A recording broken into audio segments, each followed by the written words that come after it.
up, bros? It's your favorite former Taft Tiger, Brock Lee. I'm bringing it to you for real this week. I wanted to come back and I wanted to be with my main dog, Chili. For real, I love dogs, and I think all of us do. You know the reason why we love dogs so much? Is because they're always kind to us, no matter what.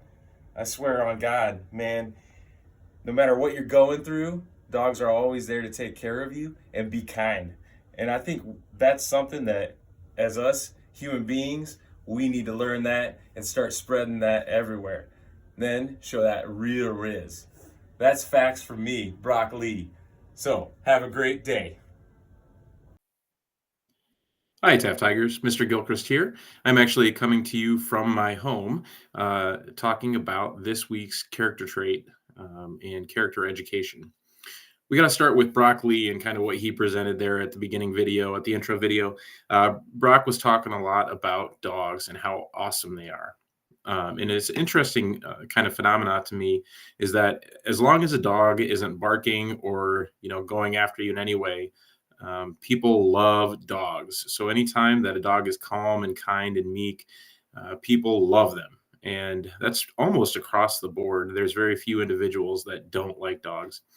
And when I was really kind of thinking about it and processing through why individuals love dogs so much, it's because dogs are always kind and kind of zoned in to how adults are acting or kids are acting or behaving around them. So they're always engaging in that kind or the kindest way possible, whether it's coming to comfort somebody when they're not feeling well or play with somebody when there's a toy around or a ball to be thrown or whatever it might be. But dogs are always kind of zoned into that, and they're always kind. Obviously, you have some of those mean dogs, but people stay away from them because they're not interested in that.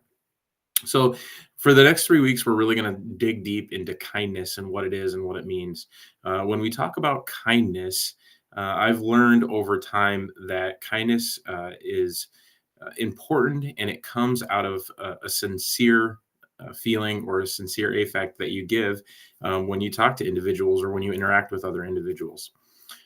It's very, very challenging at your age because at your age, in terms of brain development, kids your age are always thinking about what other people are thinking about them and very concerned about that.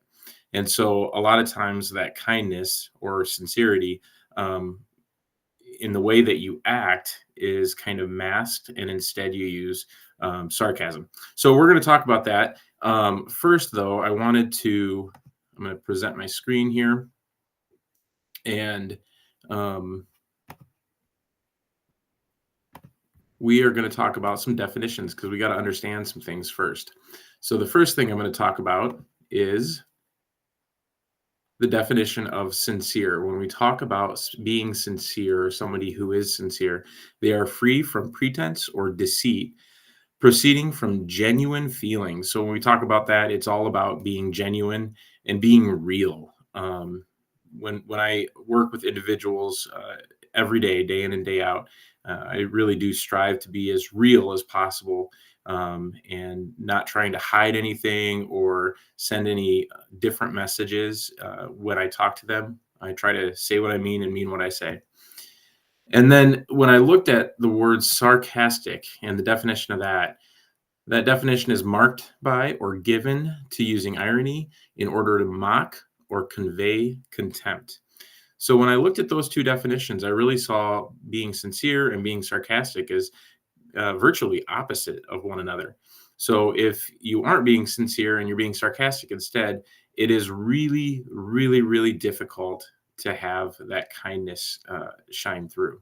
And at your age, this right here, sarcastic or being using sarcasm in your speech is a really big thing, and it challenges the kindness that we can give to one another.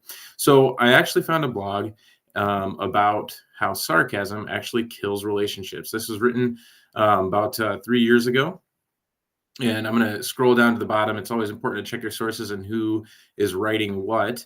And when we look at Shanti Feldhahn, and I might have said that wrong, you can see that she is very qualified She's a social researcher and author, and she's been doing this for a long time. So when you look at that, she's qualified to talk about these things, so she knows what she's talking about, and that's an important piece. So I wanted to talk about some of the things that happen when you use sarcasm on a regular basis. I think there are times for sarcasms or using sarcasm, but it's very important that you understand when and where and who with to use that sarcasm. And that's the challenge at your age, because a lot of times at your age, in those early teenage years, kids just kind of run rampant with sarcasm and they use it all the time, and then it ends up doing these things that we're going to talk about. So when you use sarcasm or overuse sarcasm, number one, people stop trusting you. I had a friend back actually when I was in my early years of college that was very, very sarcastic. And over time, what I did was I just started distancing myself from that friend. And in fact, we really became less and less close over the years that I was in college with him. And I just didn't want that because I wasn't sure what to believe and what not to believe. And it's very hard to understand what others are saying when they use sarcasm, because a lot of times there might be a hint of truth to that. And so you get very worried about that. So if you're on the receiving end of sarcasm, it makes you think in all sorts of ways. That maybe this person really doesn't like you, or maybe this person really does have these negative thoughts about you. And then you get really kind of just binded up with those negative thoughts and you're not sure what to do. Number two, you're training yourself to be cruel. So when you look for and use and overuse sarcasm or sarcastic remarks in order to be funny or get a laugh, a lot of times, most times, that sarcasm is actually born out of something that's cruel or mean towards the person that you're saying it to. So I would argue that most people or most kids your age would say, no, I don't want to be cruel. And if that's the case, then you really need to think about how you use sarcasm and what ways you use sarcasm and if it's the right way to go about it. Number three, you won't get an honest opinion. So when kids your age or individuals use and overuse sarcasm, what happens? Not only do people distance themselves from those individuals, but they also end up kind of telling little white lies towards these people or whatever to protect themselves. It's kind of a defense mechanism because they don't want to risk themselves to have more sarcastic remarks made about them.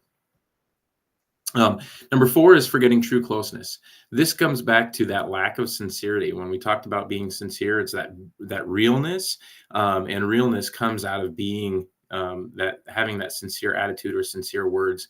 And this word here is very important when we talk about closeness and vulnerability. If you aren't vulnerable and real about what you're feeling and your emotions and how you talk, then you really will distance yourself in your relationships. And that's across the board. That includes not just friends at school, but family members, siblings and parents, things like that. It really does get challenging. Number five, sarcasm tends to see the negative and not the positive. Sarcastic remarks generally are born out of something that is negative about an individual or negative about a situation. Versus the positive side of things. Now, sarcasm, it can be used on the positive side of things, but it's just a little bit harder to be able to, use that sarcasm in a positive way. And so when you're always focusing on the negative, it really develops those issues with the relationships around you, because people don't want to be around negative individuals. They want to be around people who are positive. And then lastly, it sets the tone of the room. Because this first sentence here is very important here. It says sarcasm is contagious. If you've ever sat at a lunch table with friends and somebody's sarcastic, well, a lot of times that leads to another sarcastic remark or slightly rude remark, and then it just goes back and forth and back and forth. And when I deal with situations, pure conflict in the office, that is almost always how these situations start, is somebody said something rude or something sarcastic, and then it just one up. At some point, somebody has to agree to be the person who's going to stop with that sarcasm piece, stop with the rude comments, and start with the kindness. And so many times when I sit with kids and I talk to them, they are always like, well, yeah, but they said this, they said this, they said this. And then I'll talk to the other kid and they'll say the exact same things about that individual that I was just talking to. So it's very difficult for me to decipher who exactly started it. But quite frankly, it doesn't matter because we shouldn't be using that kind of tone in our speech, especially at school, because we're all here for a positive experience so that we can learn. So we shouldn't be using it, but when it is used, that doesn't give somebody the right to use it back. That is not the route that we should go. We should take the higher ground, and we should start with that sincere kindness. If you are always kind, think back to Chili and kind dogs. If dogs are always kind, there's never somebody that's going to go up and do something nasty to them, right? And that's the same with human beings. If you're always kind, if you're always looking for ways to be kind and sincere and not sarcastic, then you're going to attract people towards you. People are going to be drawn to you. They're going to want to be around you and be your friend or be more friendly towards you. So going back to kind of a bigger view of this, or a zoomed out view, when we talk about relationships, if you want positive relationships in your life, then what you want to do is you want to minimize or even eliminate sarcasm in your speech, and you want to move towards sincere speech and kindness in your words. If you do that, you will see a huge growth in your relationships. It's so important. And this will go with you the rest of your life. This doesn't change when you become an adult. When there are adults who use sarcasm all the time, the same exact thing happens. So, going back to this blog here, this blog was written for all ages, not just kids your age. But I definitely do think that kids your age struggle the most just because of your brain development in when and how to use sarcasm. And there's definitely an overuse of it. And then the kids oftentimes will use it as an excuse of, well, I didn't do anything wrong. I was just joking. Well, in fact, if that joke, is negative and hurtful, then it doesn't matter. That sarcasm doesn't belong. And we need to move back towards that sincere language and that sincere speech. So with that, I'll let you go. Thanks, Tigers, and make it a great week.